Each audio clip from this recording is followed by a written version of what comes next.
Salut millionnaire, aujourd'hui millionnaire pour toujours, bonjour ou bonsoir en fonction de ta localisation géographique. Dans la vidéo d'aujourd'hui, je voudrais aborder avec toi quelque chose d'assez sensible au sujet de l'entreprise P-Trompé, car j'ai reçu des messages en inbox des potentiels investisseurs qui me demandaient: Achille, je veux plus de vidéos sur P-Trompé, ou dis-moi quel est ton avis par rapport à l'entreprise P-Trompé. Je vais au courant de ces semaines faire une série de 2 ou 3 vidéos, question de partager avec toi mon avis ou bien mon analyse sur l'entreprise P-Trompé. Aujourd'hui, je vais me focaliser sur un seul aspect qui est celui du mystérieux personnage qui se cache derrière l'entreprise P-Trompé. Il se dit dans les réseaux sociaux que celui qui se présente comme étant le CEO de P-Trompé ne l'est pas. Si tu veux en savoir plus sur ce mystérieux personnage, alors reste jusqu'à la fin. C'est parti. Salut à toi une fois de plus. Si tu es nouveau sur cette chaîne, alors ici, je te parle de développement personnel, d'éducation financière et de motivation. Si tu veux donc faire partie de cette communauté qui est sans cesse croissante, c'est déjà l'occasion pour moi de dire merci à tous ceux-là qui se sont abonnés jusqu'ici. Nous sommes à plus de 250 abonnés et ça me fait plaisir. Si tu veux continuer cette belle aventure avec nous, alors je t'invite à t'abonner et à cliquer sur la cloche de notification pour être alerté de toutes mes nouvelles publications. Alors, qui est Johnny Grant?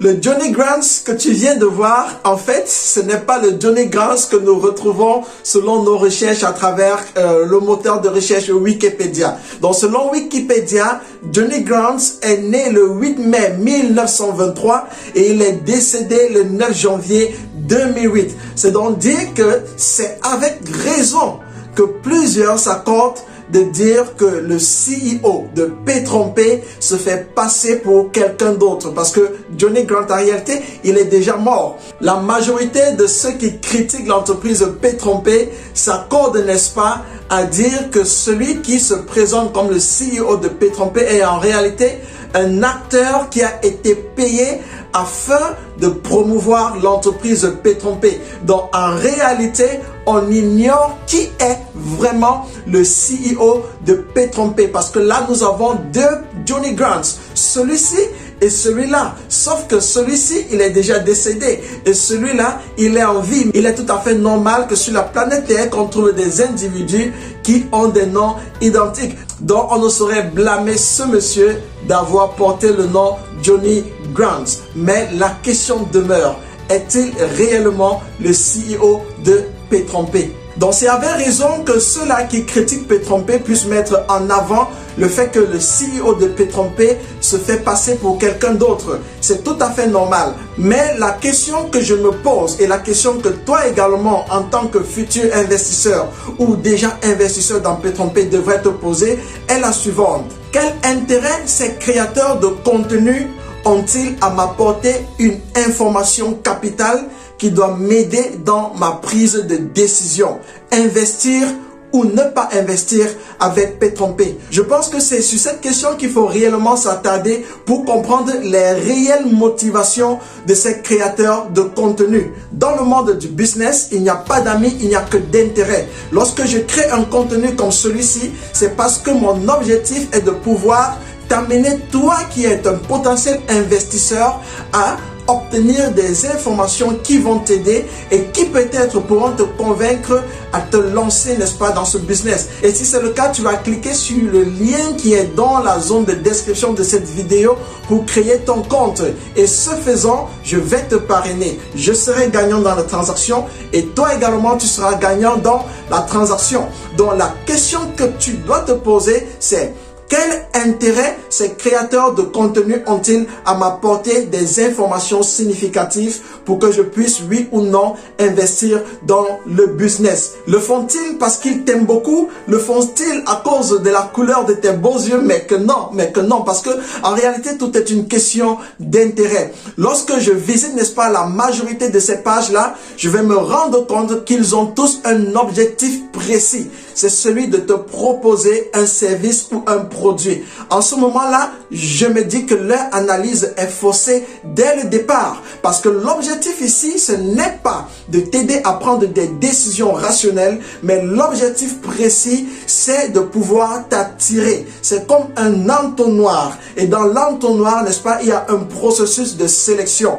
Donc le fait de publier ou bien de créer un contenu qui va dans le sens de critiquer l'entreprise Pétrompé, de la remettre en question avec des titres vraiment palpitants et excitants, permet, n'est-ce pas, que des gens comme toi, des potentiels investisseurs puissent se sentir attirés. C'est une forme d'appel de balle. Et une fois que l'appel de balle est fait, alors bingo, on peut te présenter un produit ou un service qui est similaire à celui de Pétrompé. Pour moi, le problème ne se situe pas au niveau du CEO de Pétrompé, de celui qui se cache derrière, si c'est une identité usurpée ou pas, mais le véritable problème se situe au niveau de la motivation de ceux qui mettent en avant le fait que c'est risqué d'investir dans une pareille entreprise.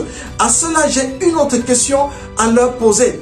Avez-vous déjà démystifié celui qui se cache derrière le Bitcoin?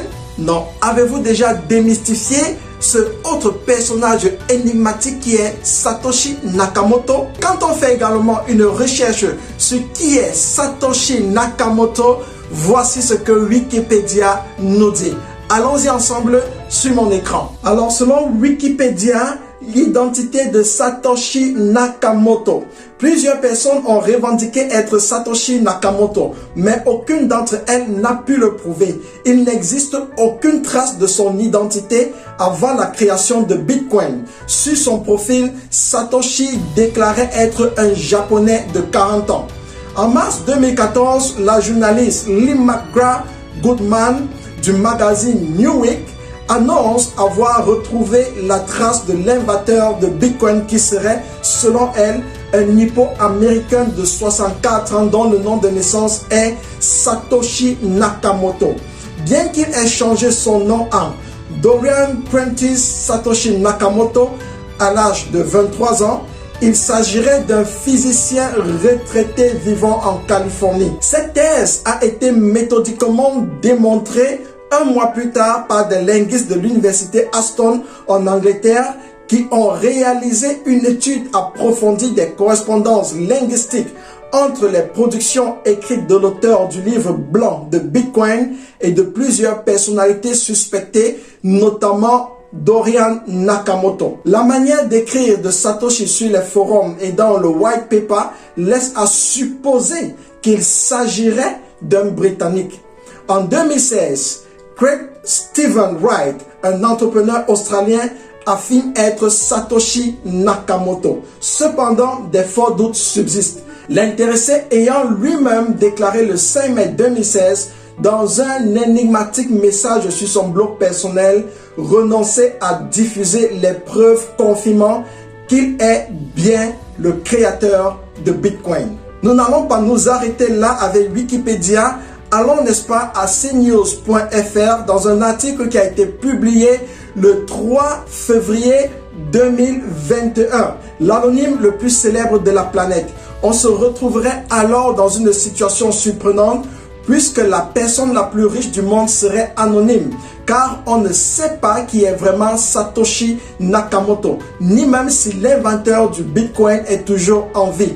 On sait en revanche que la personne qui se cache derrière ce nom ou pseudonyme a commencé à travailler sur le Bitcoin en 2007 avant de publier la description du Bitcoin le 31 octobre 2008, soit son acte de naissance au lendemain de la crise financière. Tout cela, n'est-ce pas, qui critique l'entreprise Pétrompé, ont un certain intérêt pour le Bitcoin. Et je suis certain qu'ils investissent également dans le Bitcoin. La preuve, ils vous proposent des services, ils vous proposent des produits qui vont dans le sens de la crypto-monnaie, des investissements en ligne à travers la crypto-monnaie. C'est-à-dire qu'également, eux, investissent dans la crypto-monnaie. Peuvent-ils se donner le droit de critiquer Johnny Grants? Pourtant, ils n'ont pas encore été capables de démystifier celui qui se cache derrière le Bitcoin, à savoir Satoshi Nakamoto. En business, est-il aisé de traiter avec quelqu'un que tu vois, quelqu'un avec qui tu parles, quelqu'un que tu peux rencontrer? Ou est-il plus aisé de traiter avec quelqu'un dont tu ignores même l'existence. Parce qu'en réalité, c'est ce qui se passe entre Johnny Grant, ou celui qui se fait passer pour le CEO de Petron-P, et celui-là qui, n'est-ce pas, se fait passer pour le créateur du Bitcoin. Je pense qu'il est plus aisé en fait de faire du business avec quelqu'un que tu vois, quelqu'un que tu peux toucher, quelqu'un que tu peux rencontrer, quelqu'un que tu peux avoir au bout du fil. D'ailleurs, j'ai eu une conversation avec ce Johnny Grant, entre guillemets, et ce sera l'objet d'une autre vidéo.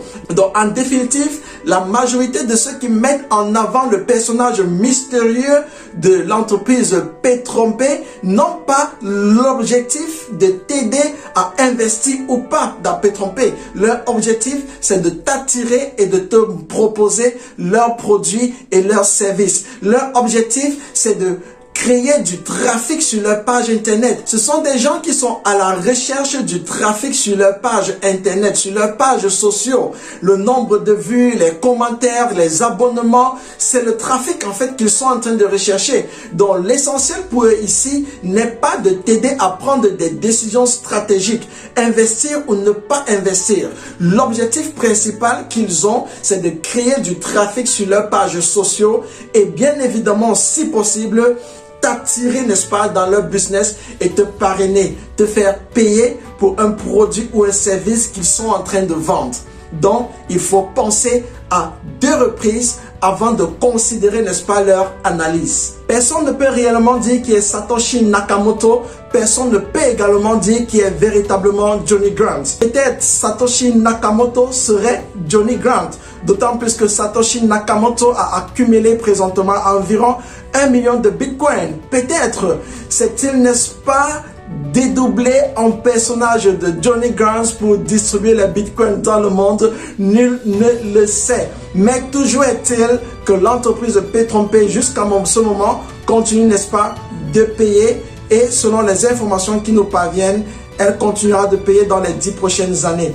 Donc si tu veux investir, il ne faut surtout pas écouter, n'est-ce pas, la voix de ceux-là qui estiment que c'est un très beau risque d'investir avec Petron-P à cause de son CEO qui ne serait pas celui qui prétend être. Parce que si ça devrait être ainsi, on n'investirait pas dans le Bitcoin, dans la mesure où on ignore qui est réellement le créateur du Bitcoin. Donc, grosso modo, dans cette vidéo, je voudrais tout simplement attirer ton attention. Si tu veux investir avec Petron-P, alors fonce, prends le risque, écoute ce que dit ton cœur. Si ton cœur te dit ce n'est pas bon, alors c'est pas une opportunité qui est faite pour toi. Toujours est-il qu'il n'y a aucun investissement sans risque. On ignore qui est derrière le Bitcoin. Il l'a créé, il peut également le détruire. On ignore qui est derrière Petron-P. Il a créé, il peut également le détruire. Tout ce qu'on sait pour le moment, c'est que le Bitcoin fonctionne, Petron-P fonctionne, on avance avec. Celui qui risque peut perdre, mais celui qui ne risque pas perd toujours. J'espère que cette vidéo t'a été utile et si c'est le cas, n'hésite pas de me donner un pouce bleu, n'est-ce pas, de partager également avec moi tes avis, tes analyses dans les commentaires et surtout de partager la vidéo à tes prospects si tu en as déjà. Ceci pourrait les aider, n'est-ce pas, à braver leur peur et à passer à l'autre côté du bord. En 2008, lorsqu'on parlait du Bitcoin, la majorité disait « Ouh, c'est pas du bon, ça ne va pas marcher, c'est pas intéressant ». Mais aujourd'hui, le Bitcoin est, n'est-ce pas, en train de frôler les 50 000 $, certainement dans les mois qui viennent.